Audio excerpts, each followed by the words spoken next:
Welcome back to another episode with a mess in the middle. Today I've got Roger from Seattle. That almost sounds like a radio. It's Roger from Seattle. And today we're going to get into some of the things that he's working on and how he's showing up in our universe. Without further ado, I'm going to welcome Roger in and let him talk a little bit about himself. So please share your story a little bit. Well, thanks, Audra. I appreciate being here. It's a pleasure. And I hope that we have a great conversation. I know we're going to have a great conversation. So thanks for having me. I, like many people, was expecting 2020 to be like any other year. But for me, it was my Okay. 50th birthday. And I had a ton of plans. Like most Okay. Americans, I would say that 95% of us have a bucket list or think we have a bucket list in our head. But when you really look at the statistics, 40% of those people actually have it written down or do something about it. And that Mhm. was me. I had all these things I wanted to do in my head. And I thought, oh, my 50th birthday, great time to start crossing things off my list. And we all know what happened in 2020. Most of those things did not happen. Okay. And I was dealing with just thinking about my mortality, who I was, where I was showing up in the world and how I was showing up in the world. And just really thinking about those things. And at the end of 2020, after having not such a great year for my 50th birthday, I wound up having a heart attack. And so that conversation in my head about where I found my self-worth and how I was showing up in the world got accelerated greatly. Oh And my gosh, I bet. yeah. And so part of it for me was I wanted to not procrastinate on doing things that would bring me joy. And Okay. so I began my bucket list journey by going to all my social media accounts and changing my job title to being the head crosser off of my bucket list. And a Nice. and Okay. a lot of that had to do with the fact that when we meet new people for the first time, we always ask, at least here in the What do you West, do? what do you do? Yep. And most times out of 10, it's going to be, where do I sell my labor? Who do I sell it to? And how do I sell my labor? And I just didn't want that to be the conversation anymore for me. Good. And so I wanted to be able to say, I crossed things off my bucket list. And I wanted to mean that and to actually do Yeah. that. And so something that had been on my list for almost 11 years, walking the Camino de Santiago in Spain, which is like a 590-mile trek across northern Spain that you walk for about Yeah, if you're 31 gonna days. go for it, right? Yeah, that was Heart it for me. attack or not. Yeah, it was it for me because I'm an Aquarius. And admittedly, I have a $10,000 million ideas a day. And my Right. follow through has been lackluster my whole entire life. And I so, think that's a definition of entrepreneur. I don't know about yeah, just Aquarius. I gotta put it someplace. Yeah, yeah. So for me, doing something that taking Yeah. a month off or so off of work and spending the money to travel and walking that physical distance and challenging myself, not just physically, but mentally, and being able to complete it was huge for me. Like I had to do that big thing Wow. to be able to say, I can do this. I not I'm only can I do alive. this, yeah, Yeah. not only can I do this, but I can do whatever it is that I think will bring me joy. And before I went on that trip, I started a podcast, did a couple episodes. I figured if I'm feeling this way, maybe some other people are feeling this way. And if we can tell some bucket Mhm. list stories of people crossing things off their list, maybe we can encourage and engage people in doing that on a regular basis and not just waiting till that moment Death's when, the door. Yeah. yeah, when things look bleak. And so I started that podcast, put it on the shelf for a couple of months. And when I came back from that trip, I went into the office for the first time in several years. And someone that was very close to me in the office, who I'd known for about 4.5 years, said, "Hey, how was your trip?" And I showed her this reel that I had made for Instagram that was just selfies of all the different people that I had met along the way, just me and other people. And she watched it and she handed me back my phone and she said, "I've never seen you that happy before." Oh, Yeah, and it was twofold, right? yeah. My first thought was, "Oh, I'm so glad she could see how happy I was," because I was. It was one of the best things I've ever done for myself. I Awesome. had a great time, met tons of new people, and so I was glad that she could see that. On the other side of that was, "Oh my gosh, we've been working together for 4.5 years, and you've never seen me that happy." I don't want anyone to meet me and not see me that happy Right. being that person. And so about a month later, Wow. I quit my job and my career of 30 plus years in youth development and teaching and decided that I was going to take some call it a career break. I called it an adult gap year and just said, I'm going to do things that make me happy. So I restarted the podcast and just got really engaged in it and fell in love with the process of storytelling. So much so that now I've got a second podcast and I'm starting to produce a third that'll be out in July. Nice. And it's just really become a part of my passion of taking the things that I'm most interested in and putting them out to Yeah. the world and sharing them with people. So I've also written a book and in the process of writing another book. And so I'm just enjoying where I'm at and trying to right size everything as I go. And Okay. I'm loving life. That's awesome. So not a direct route to entrepreneurship, but you still ended up there.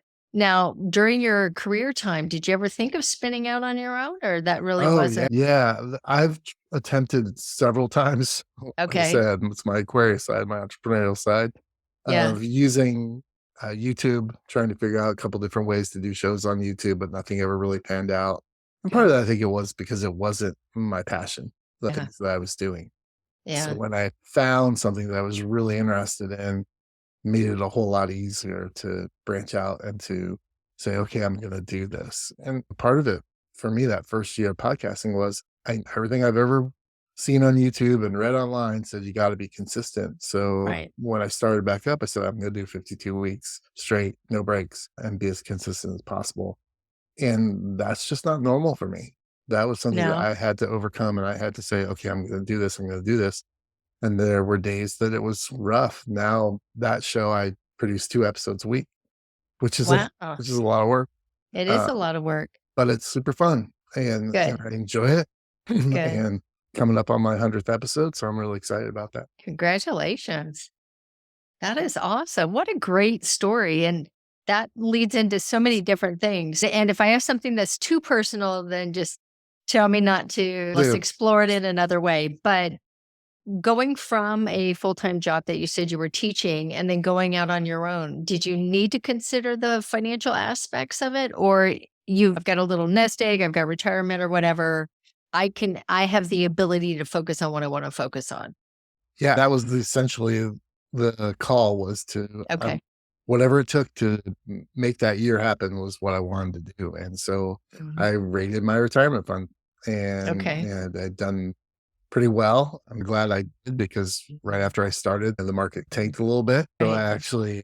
in my head, I made money because I was Took it able to, out. yeah, I took it out and was able to spend it. Wow, that's great. So where are you headed with all of this? Yeah, long term, my goal is that I would like to have a podcast network and to really focus on shows and people that are attempting to be entrepreneurs, but in an authentic way, Good. in an organic way. Good. So I found so much of this industry, if that's what you want to call it, is synthetic, whether it's social media or publishing a book or it's having a podcast, that so much of success can be bought very easily Right. and very Right. cheaply. And I want to focus on making sure that young podcasters, I heard the statistic the other day that, 50% of podcasters quit after 10 episodes and Mhm. 75% quit after 21. So how does Okay, I just made the cut then. I think I'm on 24. that's awesome. Okay. I think you're in the top 10% of all podcasts, not based on downloads, but Go, based on, Audra. yeah, it's true. And you should celebrate all those little milestones. I celebrated 50 and I'm looking to do several things for my 100th episode because if you get to 100 episodes, that puts you in the top 1%. Most 99% of podcasts don't make it to 100 Crazy. episodes.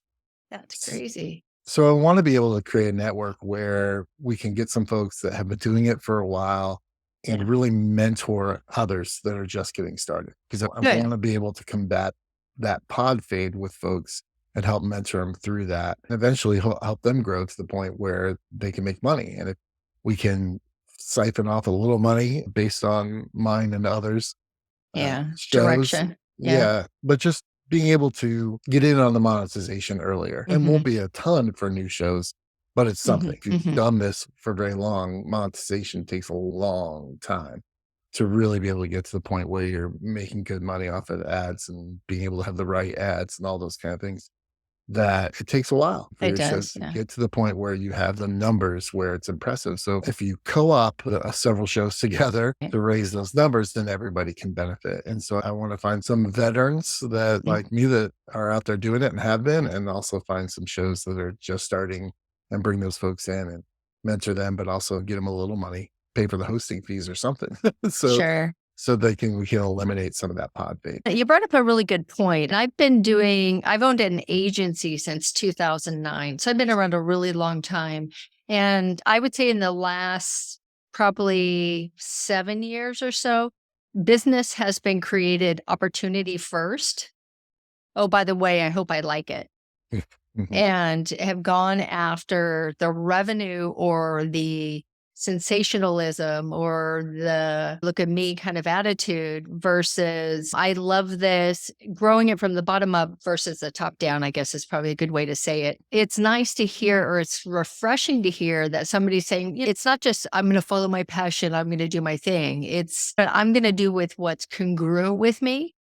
Because when you're excited about that and you're doing what you're meant to do, it's not work. It doesn't Yeah. feel struggling or challenging. Don't get me wrong, challenges do come up even when you're doing what you're supposed to be doing, but it's much easier to stay the course. The questions change. They're no longer, do I want to do this? Do I not want to do this? It's not going anywhere. It's, this is what I meant to do. Now the challenge is, do I want to create that or do I want to create that? And the whole thing, we get to pivot a little bit once you know you're doing the right thing. Yeah. And that comes from internal, right? It's Sure. first, what's your intention? Have you set an intention? We talk about a business plan and um, having a mission statement and all those kind of things. And Right. how often do you do that with a podcast, right? Or that people are like, some people, they just like to do it and it's their hobby and that's great. I think you Yeah. should do that all you want. But if you're actually going to say, this is my business, right? I'm a professional Hmm. podcaster. You've got to be able to set intention of saying, what is it that I want to accomplish? Not just in making money, but in the story that I want to tell. That's the business we're in. We're in the business of Right. telling stories. And so make it a good one. A truthful one, though, A unless truthful you're one. in, unless you're a mark. No, I don't. I've made a lot of mistakes in my year and a half doing this and got duped a couple of times. And one of the things that I tell new podcasters, yes, you need to get on other people's shows and share their audiences with you, but don't ever pay for it. I did that one time and it got me nothing because the person was releasing like 4 episodes a day. So I just got lost in all the other, that was his business model. He's just making money off of selling space on his podcast. But when you've got that much content, yeah, your numbers are high, but it doesn't mean it doesn't mean a wide group of people's listening. He just had a lot of listens because he was doling Putting out out so the much content. content. And Right. I often approach and pitch to other podcasters to have me on their show. And I got through the interview process or the submission process with one show. And I think it was called, I don't know exactly what it was called, but it was confidence, self-confidence was in the title of the Okay. show. And he came back to me and said, hey, we charge $200, $250, whatever it was to be a guest on the show. If you're interested, let me know. And I wrote him back and I said, no, I'm not interested. I don't care what size your audience is or anything. I have enough self-confidence as luck in the name of your show to know my self-worth that I'm going to be giving you good content. And so I'm not going to pay. If you still want to have me, I'd love to be on your show, but I'm not going to pay to help you make content. That's just not a thing for that's No, I've not run across that yet, mm, but even with clients, all the clients I've had over the years, we never charged going out. And that was part of our brand initiative. That was part of our building expertise and credibility and just adding value, a way for Guru I was working for us to add value. Never once have we charged anybody. And I've worked with hundreds of clients over the years. Yeah, different yeah. model, different age. But it's not a sustainable model. That's No, the thing for me is that what are you doing that's sustainable and organic, right? And eventually people are going to realize, no, I'm not going to pay for that. And then right. where's your business model? Yeah, being organic is totally important for me. It's a value I hold very strongly. Good. And so I want to make sure I do that. Now, in the business world, sometimes organic and inorganic get a little confusing because people Yeah. might say that buying advertising is inorganic. I don't think that it's true. What we're talking about now is being organic versus being synthesized. For That, content. Yeah. yeah, for interaction with your people, I can get 10,000 downloads on my podcast tomorrow if I wanted to. If I wanted to pay $25, I could do that. It doesn't really make a whole lot of sense because, For who? even if I was looking for users, I'd still have to be paying to keep those 10,000 listeners coming in or those 10,000 downloads coming in. I'd have to keep paying. Right. There's a diminishing return in that. It's not Right. sustainable. And I want to spend that time and that money cultivating my soil and my ground and my audience in such a way that the show grows. And so I liken a lot what I do to being an organic farmer. And Yeah. sometimes people are like, oh, organic farmers just take a handful of seeds and chuck them out the window and hope something happens. And that is No, not at all. so not. No, that's not what an organic farmer does.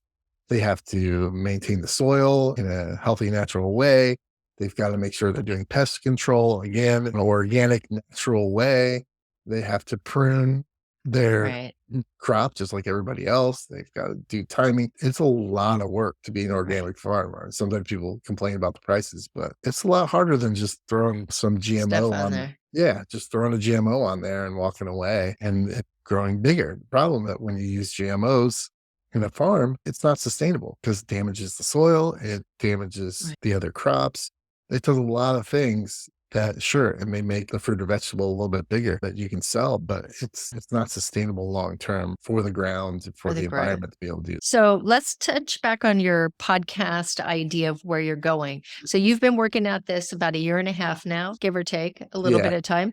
Yeah. Are there ever times where, give me an idea of what your day looks like? Do you wake up saying, oh my gosh, I'm excited, or this sucks, I still have to do 2 more podcasts this week, or what does that look like for you? Yeah, I've really tried to schedule my time out pretty well. Okay. So I tend to run in spurts. Yeah, I have had 96 guests on the show now, and I have content backed up probably through the next 2 or 3 months. So Great. what I'll do is I'll seek out guests for a couple weeks and then get them on the calendar and then record them. So enough for about a full quarter of the year. Okay. For about 2 months, I'll hit that really hard. Head down. Yeah. Getting good guests, doing the recordings. And then the other month in the quarter, I'll slow down and focus on other stuff like getting on other people's podcasts and making sure my socials are all up to date, those kind of things. But I do spend about an hour and a half a day doing social media stuff, posting and making Okay. sure that my content's out there. And then I spend probably about another 2-3 hours recording episodes for the show. And then once, twice a week, 3 times a week, I'll do an interview for somebody else. Okay. But then I do all my editing. So I drop Right. 2 episodes a week. So it takes me about 2 hours to take the raw audio and break it down into a 30-minute episode or a 25, 30-minute episode, doing everything with it. And that's also posting it to my host, which includes making sure the show notes are right, getting the cover done, and I do everything DIY. And it's just a matter of getting in place. Last year, this time, I was taking a 3-month trip around Europe and Costa Rica and Israel. And I actually got all my recordings done, posted and everything before I left so that I didn't have to worry about it. I did do some interviews with other shows while I was out traveling, but for the most part, I had done everything. I think that's one of the beautiful things about using digital media is that pretty much you can schedule anything in advance that you want to. It's a matter of, like you said, putting your head down and digging in and getting it done. And then in 3 months, I didn't have to really worry about it a whole lot. So That's nice. Yeah, you can schedule posts, you can schedule drops for your podcast, all that kind of stuff. So that's what the second show that I'm doing, we have a very unique drop schedule that's very different. The show's called The Binge Wife, and it's about it's about what my partner and I binge watch, basically.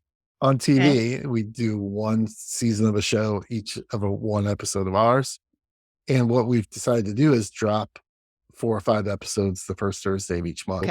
We record during the month and then we drop all those episodes at one time. At the beginning. Some people can binge those. Yes, exactly. We're trying to lean into that a little bit. And so that seems to work real well. It works for my partner. My life partner is my co-host.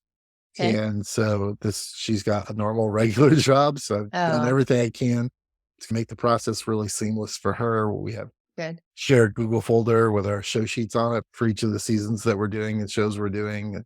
So she can fill that out whenever she wants to. And when she gets that filled out with her side of things for the show, then we record. And she knows that we need so many episodes by such time. And so Yeah. that kind of gets lumped into everything that I'm doing. The third show that I'm going to be doing is I'm already starting to record those episodes. My Okay. goal is to have 3 months of episodes already edited and in the can and Okay. scheduled before I actually even launch the show. And what is that one about? That's called Bring It In Bro, and it's Okay. basically about modern masculinity. It's a Okay. very Nice. dude oriented show. It's a very guy Good. oriented show. Okay. Very different feel from the other ones, but it's going to be about my experiences with other guys. I'm extremely lucky that I have a lot of male friends, Good. which some guys don't have that. Some guys don't. Yeah. Yeah, I do. And so almost all my interviews are going to be with people I know, people that have been in my Good. life for a long time. So the first episode that's going to drop is with my best friend, and we've been friends for almost 39 years.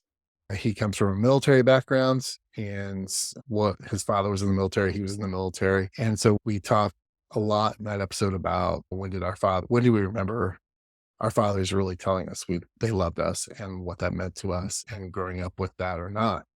And then we switched the conversation to him and I about when did we, as two guys who Right. aren't related, start telling each other we loved each That other. are dating. Yeah, that's Yeah. clearly platonic.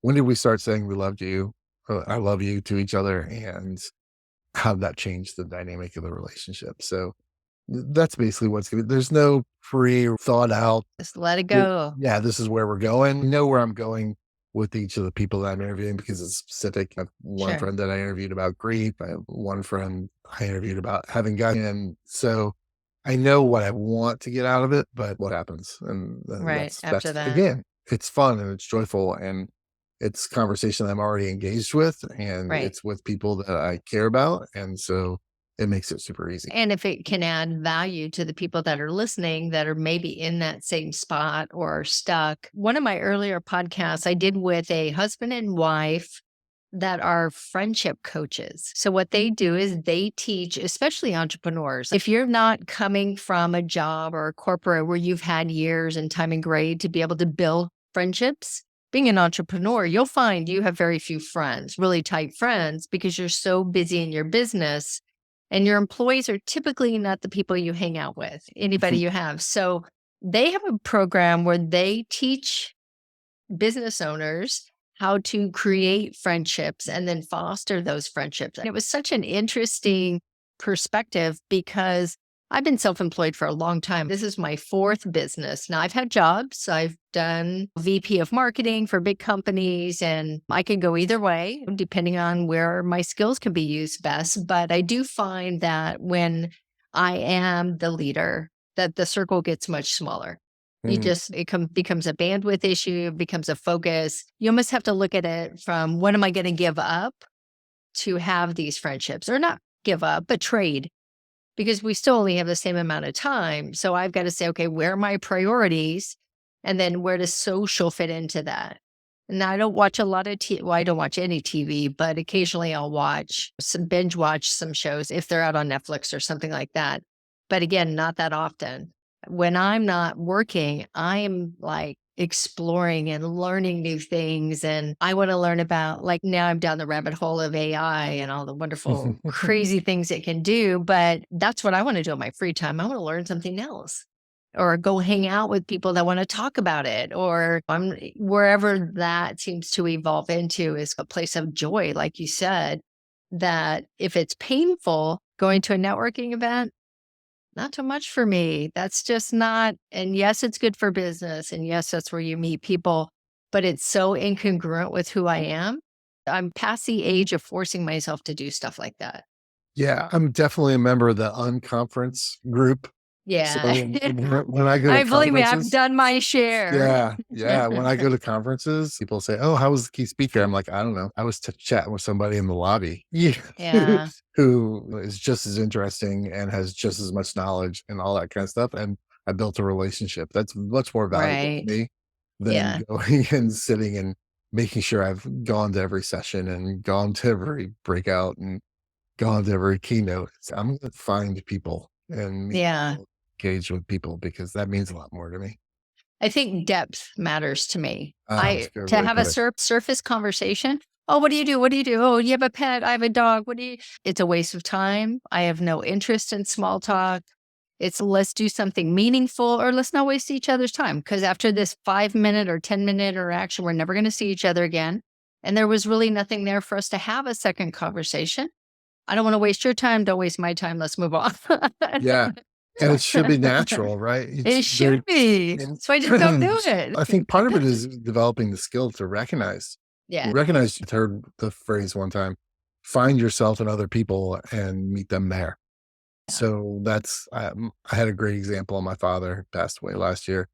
He was a salesman and he killed it. He was just Yeah, I bet. absolutely, he had all of New England and part of New Jersey at one point and part of Pennsylvania. And when he left that position to take on another territory with the company, they had to hire 4 people to do his job because he was just so good. And part of the reason that my dad was so good was because he really met people where they were and he found Mhm, himself in them and fostered that. And mhm. if you can't find yourself in other people, get out. You're Yeah, do not going to something have a good else. time. You're just not going to have a good time with that person. And that's okay. We don't Yeah, have to like everybody. We don't have to work with everybody. We don't have to network with right. everybody. If it just doesn't feel right, there's probably a good reason for that. And it's not a statement of judgment on the other person. It's just, I don't We're find anything different. here. Yeah, we're different. And that's okay. That's okay. So you've got the 3 podcasts, you've got a few books out. Where do you feel overwhelmed? How many hours a week do you think you spend running your business type stuff? Yeah, I don't feel overwhelmed unless I make myself overwhelmed. I Okay, mean, good. part of it again is the joy of it. When I first started the Crossing It Off podcast, I would obsess about numbers. You did? That's Okay. easy for me to do. Yeah. And so I just midway through my first year and a half or so, I had to learn to obsess I still obsess, right? You Every do? night I Okay. still look, but I'm not as concerned about the numbers everybody else is. Okay. So when I go on my host and I look at the analytics, the first place I go is the map. Like Oh, I want to see if somebody from another country that hasn't already downloaded the show has downloaded the show. Like my big number is 73. I had the show downloaded in 73 other countries. okay. I'm a social studies teacher at heart and love geography and love maps. And Okay. I obsess over that map Okay. and that number instead of going, oh my gosh, I only How had, many downloads? How yeah, many right. yeah, how many Okay. listeners, how many downloads. I found something else to keep my mind occupied than to looking at those things because they're just, Wow. you have to understand when you get in this game is that Yeah. it's a long haul. It's a long tail model of business, right? You get big hits when you first drop something, but then Mhm. you continuously get hits, or at least I do, over a period. It'd be bumps. Yeah. Yeah. But if you look at the long tail as far as here's a new episode, Oh, this episode's older, like going back to my very first episode 100 episodes ago, I'm still getting monthly downloads off of that. great. So my content is very evergreen and folks can find all different kinds of items that the stories are based on that people have Good. crossed off their bucket list. So not every episode might hit. I think there's good inspiration in each one of them, but you have to understand that people are still going to listen to those old episodes and that's fine. Sure. And there's downloads just because I have 100 downloads today doesn't mean that all those came from the newest episode. Some of those came from older episodes. Oh, I see what Yeah. you're saying. Okay. So there's a book called The Long Tail and it talks Mhm. about, Christopher Anderson. when the weekend drops a new song, there's massive amount of Spikes, traction and yeah. Yeah. engagement, but over time, he still has 20, 30 other songs that are still being downloaded, just not at that level. And so you have to understand that over a longer period of time and you continuously do it, that's where the growth is. The growth is having all that content. And so for me, I've made some aggressive choices like to do 2 episodes a week and provide more content Mhm. for that show. I've made an aggressive choice to say, with the Call the Binge Wife, we're only going to drop. That's a big Right. deal. And the new show will be weekly, probably, but I have Once a content. week? Yeah, but I have content backed up for that. And the biggest thing for me is when I talk to new podcasters is that it's just be consistent, whatever it is, whatever works for you, just be consistent with it so that you can keep being consistent. If you take an aggressive stance and you, as far as how many episodes you're going to do and content you're going to provide, and you can't provide it, that's a bigger mistake than saying, I met some woman today Right. she drops one episode a month and her Okay. episodes are an hour long and they're stellar. They're great. And if that's what it takes for her to drop one episode, then it'd be that good. Awesome. That's consistency. One episode a month, that's consistency. So just keep doing it and doing it at that Hmm. level. Eventually you'll be able to right size that and say, okay, I'm going to right size this. And then it's time for me to go to twice a month, or it's time for me to go weekly, or whatever it is. But Hmm. right now she can do once a month. Great. Do once a month. And so for me, I do have long-term goals. I do want to start that podcast network. So I want to grow my own show, grow my own audiences so that I can be a healthy part of that. Okay. And I'm being aggressive with my content. Same time, I'm not going to kill myself over it of doing it. I'm not going to, I'm not going to unlive myself, what the kids say today, over it. Unlive, that's what they say? Unlive, yeah, because you Interesting. don't want to say kill or death or anything on Oh, social media platforms. So now everyone's saying unalive. I have never heard that before. Yeah, I see it all the time. I'm on Instagram too much, Okay. but yeah, I don't want to damage myself with Right. what I'm doing. But going back to it again multiple times, the great thing is that it's natural for me. I had never listened to a podcast before I did my first interview with somebody from my own podcast. No, huh? Yeah, and so Interesting. I had a friend that was really into podcasts, and I said, "Hey, here's my idea. What do you think?" And he goes, "Oh, that'll work." And I said, "Why did Nice. you give me that response?" And he said, "Because I have sat with you in places where you have met strangers and gotten them to tell you their story. So I've Yeah, watched that happen multiple times, and that's what you do." And that's awesome. so it makes it very easy for me to do that for the podcast, especially something around bucket list, which I'm passionate about. And the same Right. can be said for Call the Binge Wife. That was the pitch I gave my partner when I said, "Hey, you want to do this?"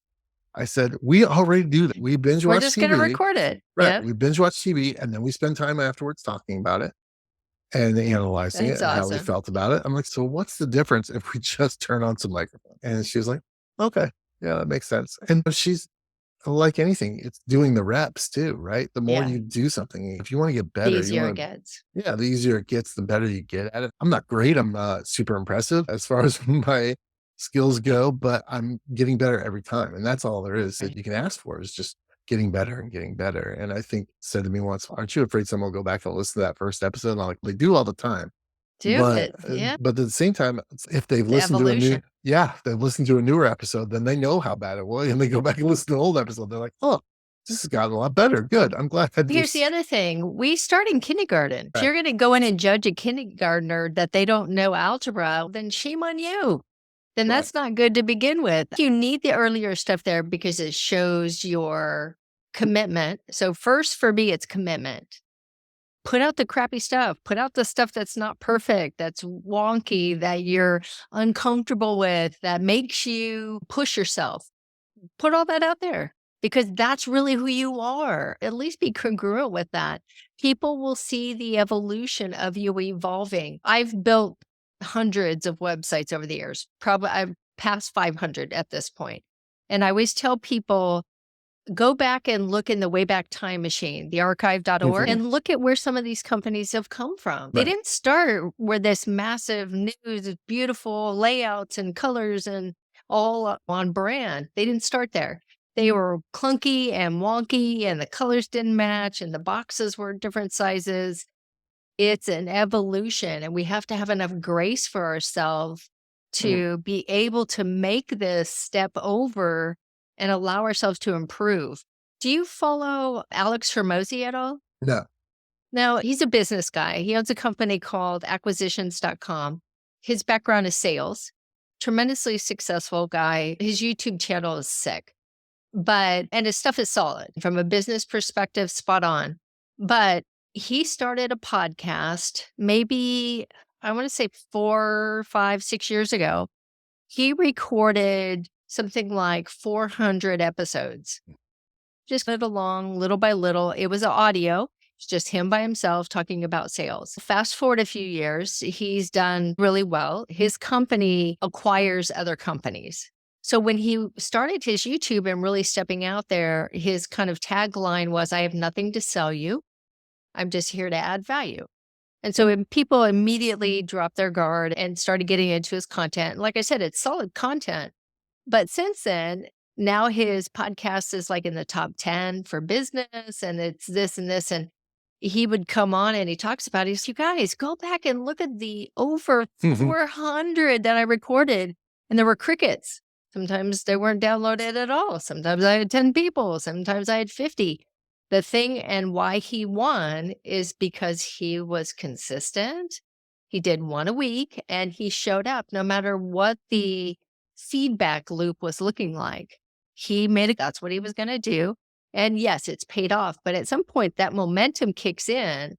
And if you stay true and you improve your skill along with everything that you're producing, you get to benefit from those kind of results. And not that everybody's going to win, but the content has to be accurate and valuable for the listener. But that's a perfect example of just stay in the course. Yeah. Doing it, stay in the course. And I think that it's staying the course is super important. Consistency is massively important. Yeah. I think one of the benefits that I've given myself, and use the term grace, and I think that's super valuable, is that when I learn new stuff, I just learn from it and I move on. I don't like the bumper, like the intro to my show, crossing off. It's changed, I don't know, 7 or 8 times over the course of because I get better and I hear, oh, I should use that, or I should use that language. And I don't go back and re-edit everything I've ever done. If somebody wanted to look through those, and I'm constantly going, okay, this will improve the show. I'm going to do that. And I don't beat myself up that I didn't know that, or that I didn't do that, or that I have to go back and redo everything. Now that I know that, I just take what I learn, apply it, and keep moving. And keep moving. And I think that's super important, to allow yourself to be like, to learn and to adjust, and not beat yourself up about that you're going to hear new thoughts and new things, and just incorporating that is okay. It's okay not to know everything, and to, once you do, and if you don't do those things and don't, then shame on you. Once you know, there's no excuse. I tell my kids that all the time. Once you know you're not supposed to eat that and you keep eating it, you're making a conscious decision to go against what you know is best for you. Yeah, and that's okay, but you got to accept the responsibility that goes on the other side of that. Yeah. I've never known everything about this. Like I said, I hadn't None of us do. I hadn't listened to a single podcast before I did my first interview. I have some It's probably experience. better though that you didn't, because you know what? I often say, as I develop new products and add new things, I wish I did not know as much as I know, because it actually causes obstacles for me. Because I'm like, no, I'm not going to do it halfway, because I know how it has to be built. If I'm going to build it, I'm going to have to build all 100 steps, or I'm just not going to do it. Somebody without the background will just hop in and say, oh, there's only 12 steps, and just put those up and hope it works. But I know better, so it trips me up. Yeah, I can see that happening. And so it's a matter of, again, that's where the grace comes in, right? That's where the grace comes in. Where the grace comes in, and say, I don't know everything. I don't, again, being as organic as possible and authentic as possible, I don't know everything. And I'm going to figure it out. And I'm not going to let myself, by not knowing stuff, beat myself up. My second episode, I accidentally uploaded the raw footage, just the edited, 5 months. I was up there for 5 months. I don't even remember why I found out that it wasn't the right thing. It's like, oh my gosh, it's so horrible. But you know what? The reality is that in my first 5 months, that episode probably downloaded 50 or 60 times, which, yes, maybe those people would have stayed listeners had that had not been so horrible. Even my guest was like, oh, I guess this is the show. I was like, oh my gosh. No. But I was angry with myself for a couple seconds. I'm like, okay, that's never gonna happen again. So so once I upload it into my host, I listen. It gives me a chance to listen. I'm like, I listen. I'm like, okay, bumpers there, cold opens there. Okay, we're good, because it's a lot. Wait, I didn't cut out any major parts. There is a big transition between people that have jobs and are expertise in something, right? So say they worked in the company, they worked there a lot of years, they're top, maybe under the executive team or whatever. decide to take that expertise and spin off on their own. I could do it better, faster, cheaper, whatever it is, right? They want to explore this thing. And they are some of the hardest people on themselves that I have ever met. And I'm like, wait a second, you knew this. Where do you think you're going to learn all these skills about being an entrepreneur? I don't care how much you actually did in that company. Those skills don't transfer one for one. There's a whole nother set of skills that you have to learn. And so many people are so hard on themselves because they think they should know it. And I'm like, so when did you learn QuickBooks? You're a sales rep. Or when did you learn processes? Or what made you think that you could balance? Now you have 82 things you have to do today. Before you just had, this is your lane and you stayed in your lane. Now it's not. So it's okay to not know all the answers and be able to ask for help. Somebody else has already done it. So you don't Yep. have to recreate the wheel. But I do find they are some of the hardest people to coach themselves or to be able to evolve through that because everything has to be perfect and I have to have all the answers before I go out and talk to anybody. And it's gotta suck to be there. Yeah. Yeah. I think it goes back to being, again, authentic and being able to Yeah. recognize that you don't know everything. It's not possible. And being able to listen to other people and take those things that they say and check to see if it's GMO, Right. check to see if it's, Organic or not. yeah, a Yeah. breathing tonic or not, or it's actual real, and then take it and use it for its value. And I don't have to do everything everybody else says. And Right. my best friend says, you'll never join a club that wants you. And so sometimes Right. that's hard for me is to sit there and go, okay, this person knows more. But I always check the intent behind who they are and what they're doing. I think that that's super important. I actually, getting into the bucket list this space, I was trying to find a certified bucket list coaching program so I could say I was certified. Because although I have all this experience, Yeah. it matters, whatever. And this Is there person, such a thing? so I found one. Okay. And after talking with the primary several times, I'm just like, no, I don't want to do this. Yeah, Mhm. you're doing your thing, and that's great. I don't want to be Tony Robbins. I'd love to have Tony Robbins' money, but I don't want to be Tony Robbins. And then there's a lot of things in business, Yeah. especially in the thought industry, that you have to do certain things or be a certain way, or why haven't you done a TED Talk yet, or all these things that we say matter. And um, I believe that if I go out there and be myself and be authentic and That's honest it.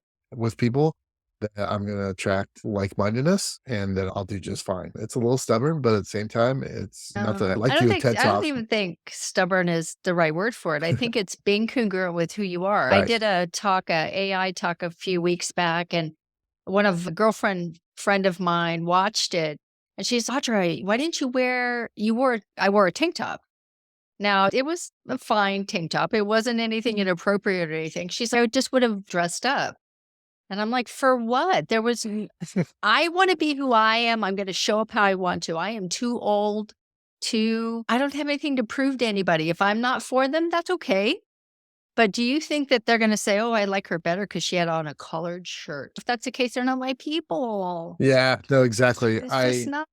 Yeah. So a quick story, when I walked the Camino de Santiago, there's mile markers, kilometer Yeah. markers all along the way that tell you how close you're getting to Santiago de Compostela. And the 100 kilometer marker is like what I call the Instagram marker. Okay. Everybody's stopping their picture taken there because you have to walk 100 kilometers to get a certificate of completion when you get done. That Okay. one's the most like important marker that most people take their picture with.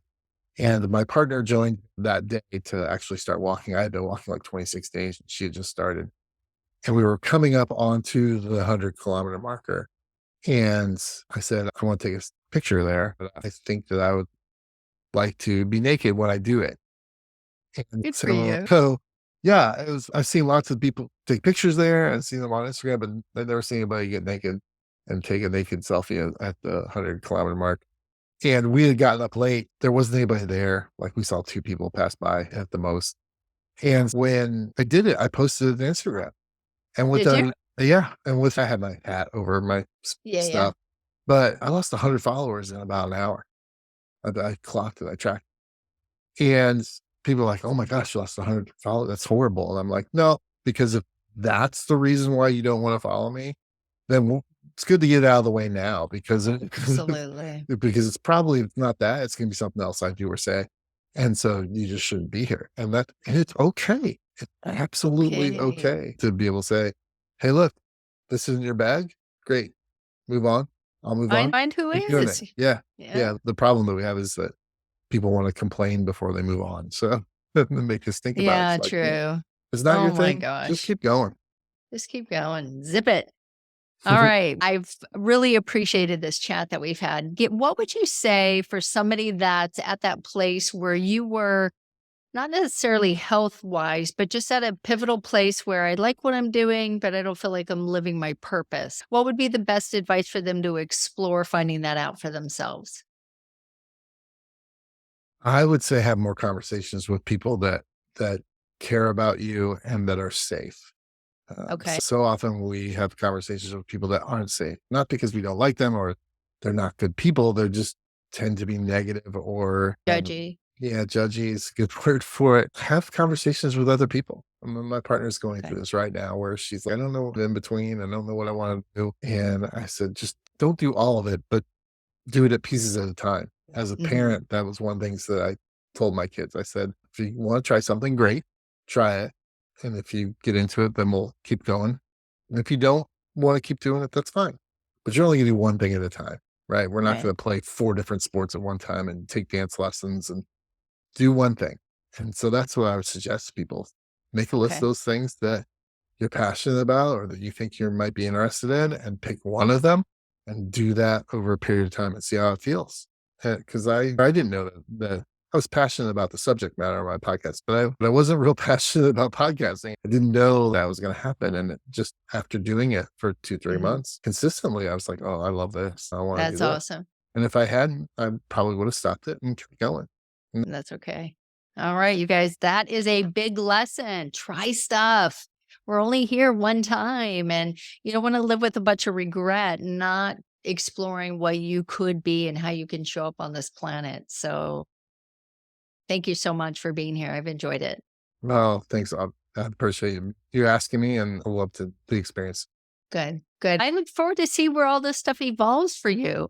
The network thing is a great idea. I think finding congruent platforms where people are living their authentic best self Mhm. is definitely needed. With take the sales stuff out of it. Let's have like real stuff. Money will be made on the backside. Let's focus on the right stuff at the right time. There you go. Yeah, awesome. All right, until next time. Thank you.